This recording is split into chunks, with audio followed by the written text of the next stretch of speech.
Hey there folks, Tim Slade here, and welcome back to the ATD Ask a Trainer video series. In today's episode, my special guest Cara North and I are answering your questions about common learning myths.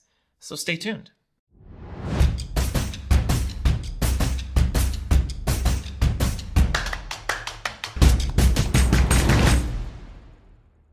If there's one constant that exists within our industry, it's that folks like to cling on to ideas and concepts and methodologies that are often proven to be untrue.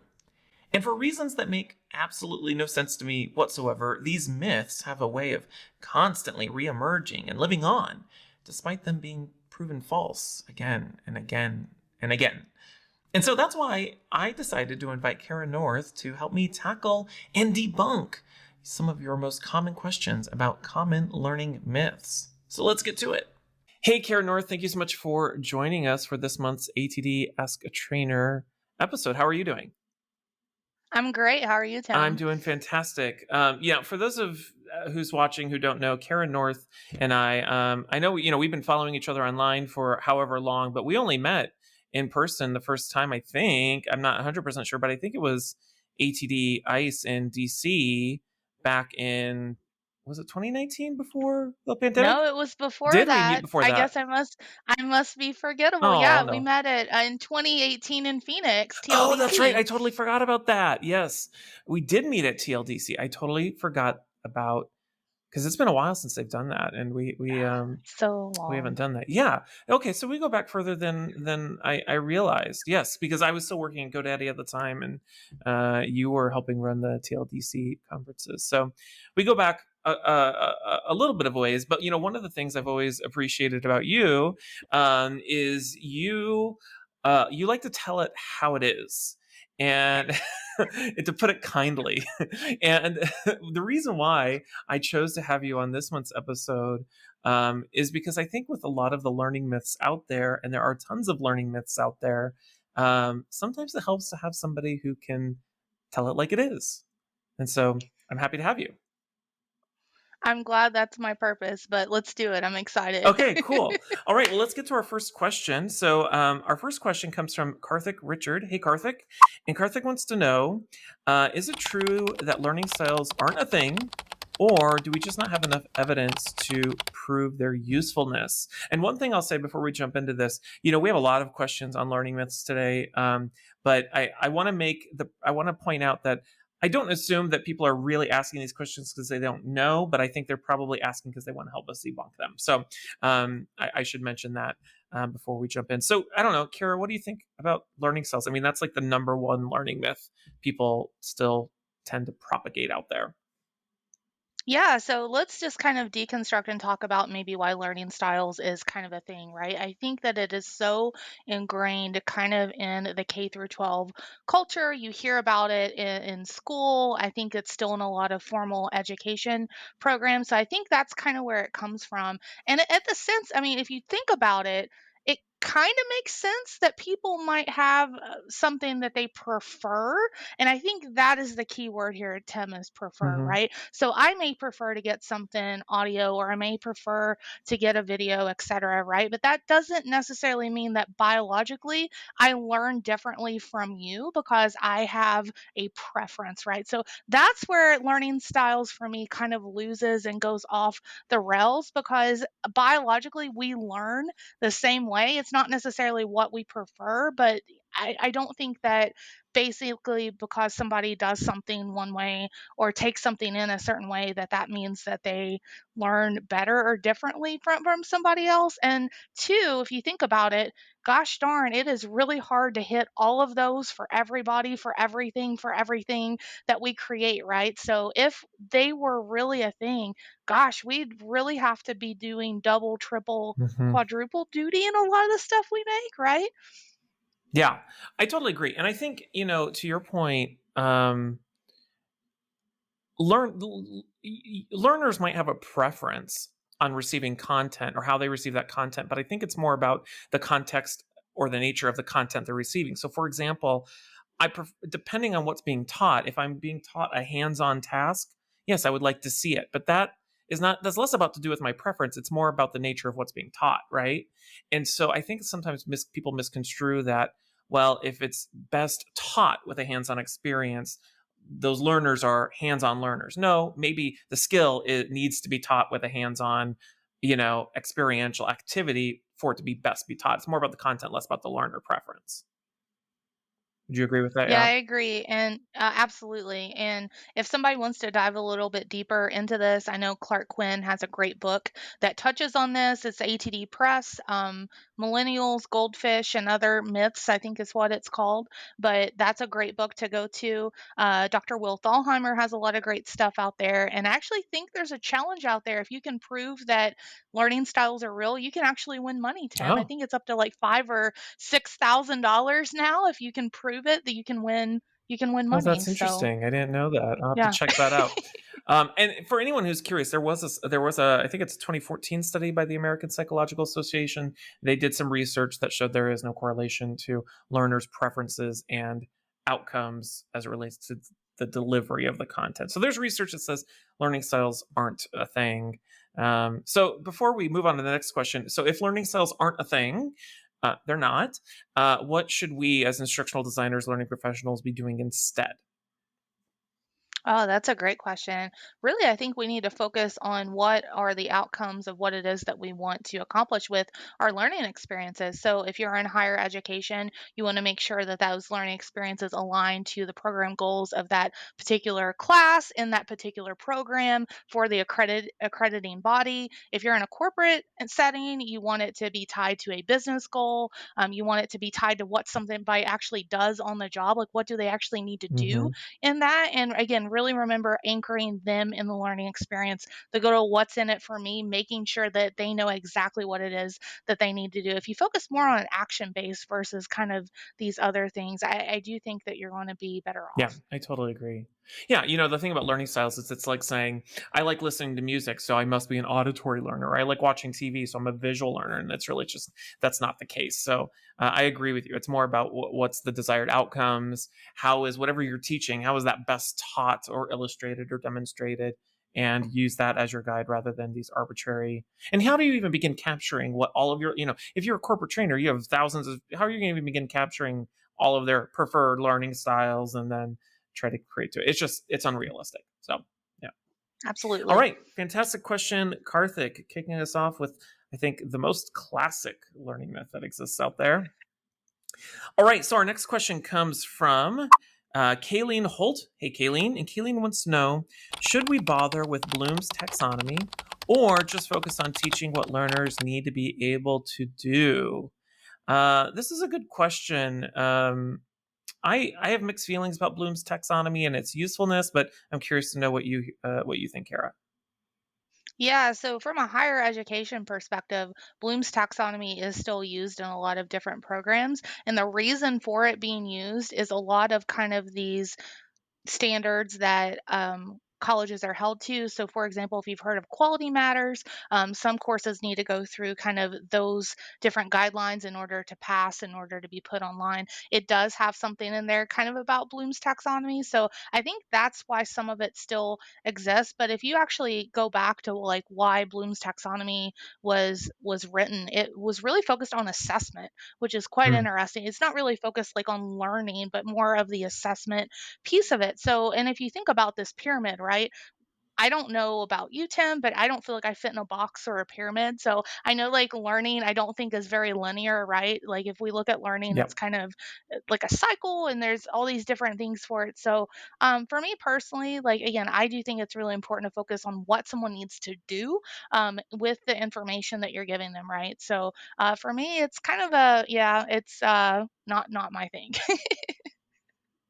Yeah, I mean, if I'm being honest, it it's useful to me to find some unique action verbs I didn't think of before. Kind of like a thesaurus is good for me to find different words. You know what I mean? But I haven't really spent a lot of time going, is my learner creating or analyzing or all of those different levels and trying to align it to that. So I agree with you in that sense. Yeah, absolutely.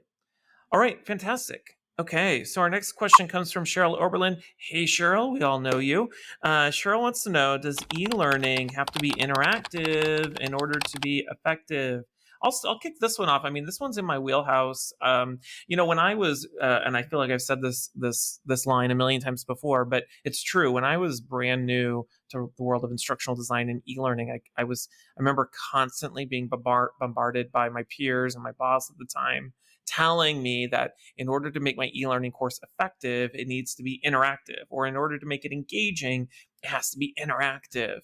And so at the time, I did all these weird contrived things to add interactivity to stuff that maybe didn't need to be interactive, but that's because I was told that's what it needed to be. So my opinion is no, it doesn't have to be interactive to be engaging or effective. I would say, does the content that you're teaching via that e-learning course, would it benefit from being interactive and help the learning point or help put skills into practice? Then yeah, but I think people sometimes have this idea that, you know, e-learning and interactivity are mutually exclusive and they always have to be combined. I don't know. What are your thoughts on that, Kara? Yes, I think I got a mic drop quote on this, Tim. I want to say it's Tiagi Okay. that said this, but if you want to think about it, engagement is in the mind and not in the mouse, Yeah. right? So you really want to focus, if you're having something interactive, really focus kind of on the engagement piece. And I've done some research on engagement. And if you look up engagement, not only do you usually get pretty rings on Google, but then there's not really a good definition of what engagement means when it comes to learning. But if you dig through kind of the literature, it's kind of three constructs. One is behavioral, right? Hmm. So what is somebody kind of doing with the information? Cognitive, how are they kind of going through fitting it in the scheme of what they already know? But big one that I think finally is getting the love and attention that needs is this emotional one. Like, how does it make them feel? How are they Yeah. connected to it, right? And so I think if you can hit some of those elements when you're designing, it doesn't necessarily have to be interactive. There can be some really powerful stories or videos or things that you put in your learning experience that connects to somebody in a different way where they're not clicking uh, on their mouse and giving themselves carpal tunnel. Yeah. Yeah, absolutely. Yeah, yeah. I think you bring up a really great point that what engagement is, it's relative. It's relative to the learner and the content, what you're teaching, and I like that it's in the mind and not, what was it, in the mouse is what you said? Yeah, so Yeah. it's yeah, engagement is in the mind, not in the mouse. Yeah, I agree with you on that. Yeah. Engagement's not just clicking on a screen to reveal content. I really like that. All right, thanks for that question, Cheryl.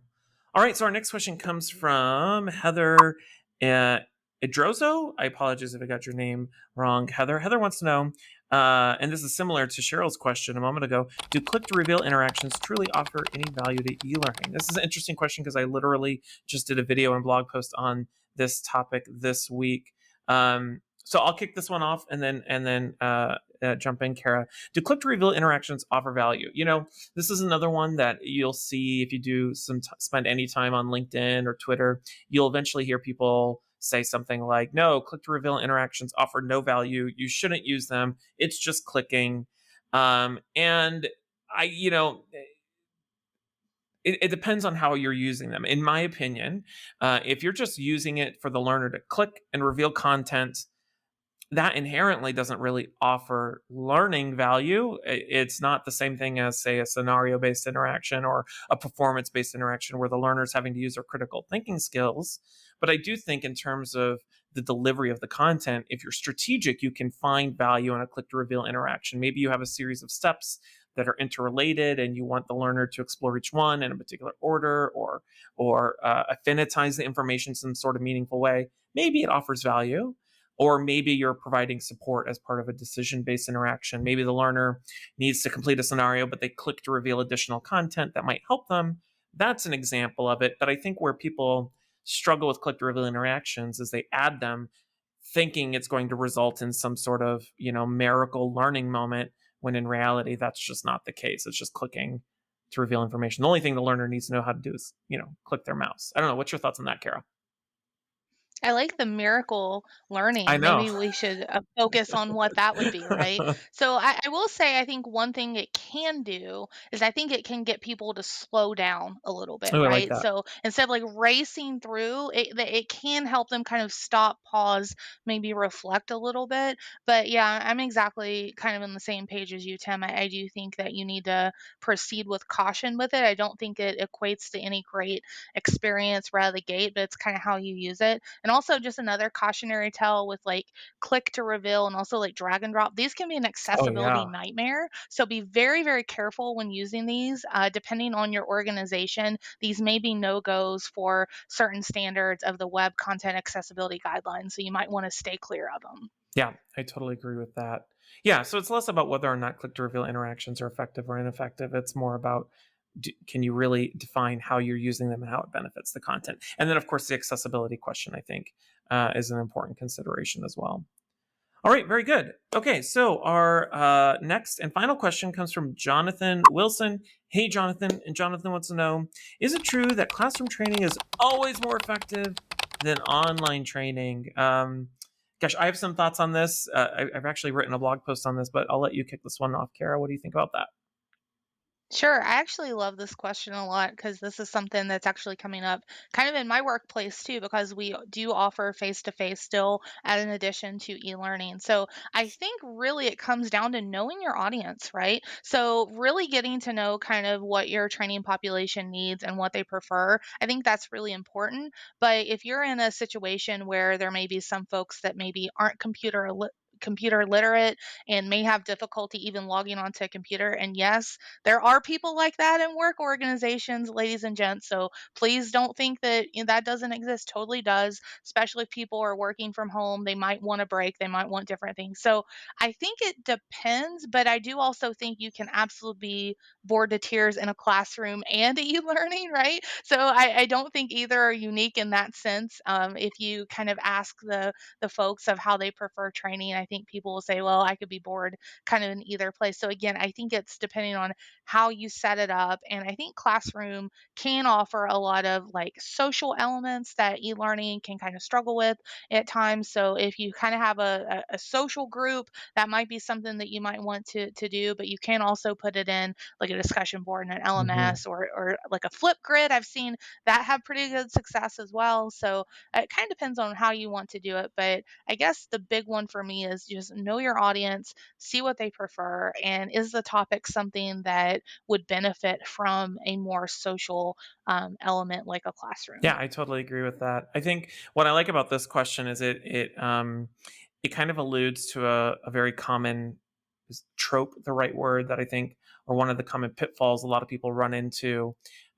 Usually at some point during the start of a project, somebody will say or ask or think, should this be an e-learning course or should it be an instructor-led training or should it be a job aid or should it be a how-to video? And my response is I always hate the mentality that learning is a binary choice between one thing or another. It's not e-learning or instructor-led training or job aid or a how-to video. And I remember when I in a previous job, I got hired to be a manager of an e-learning team, and I remember this classroom trainer came up to me and she asked if I was there to convert all of her training into e-learning, and I was like, no, we're here to maybe augment the experience and make it better or more blended. And so, yeah, to your point, Kara, I think it all depends on the content, the learning experience that you're creating. And of course, e-learning offers benefits that the classroom doesn't offer and vice versa. It all depends. It's not one thing or the other. All right. Well, that's all of our questions. I want to thank you so much, Kara, for joining me today. And if anyone wants to follow you online, LinkedIn, Twitter, where can people find you? Yeah, so you can find me at Cara North 11 on LinkedIn or Twitter. All right. Thank you so much, Kara, for joining me. And thank you, everybody who submitted a question today. Thanks, everybody. All right, that's all we have time for today. Of course, I want to thank Kara North for joining me to help me tackle those awesome questions. And as always, a big thanks to everyone who submitted a question for this month's episode. Now, if you're watching this on YouTube and you want to get alerted when we publish our next episode of Ask a Trainer, make sure to click that subscribe button below. And also, make sure to check out the ATD Ask a Trainer advice column by clicking on the link in the description. My name is Tim Slade, and until next time, I'll see you around.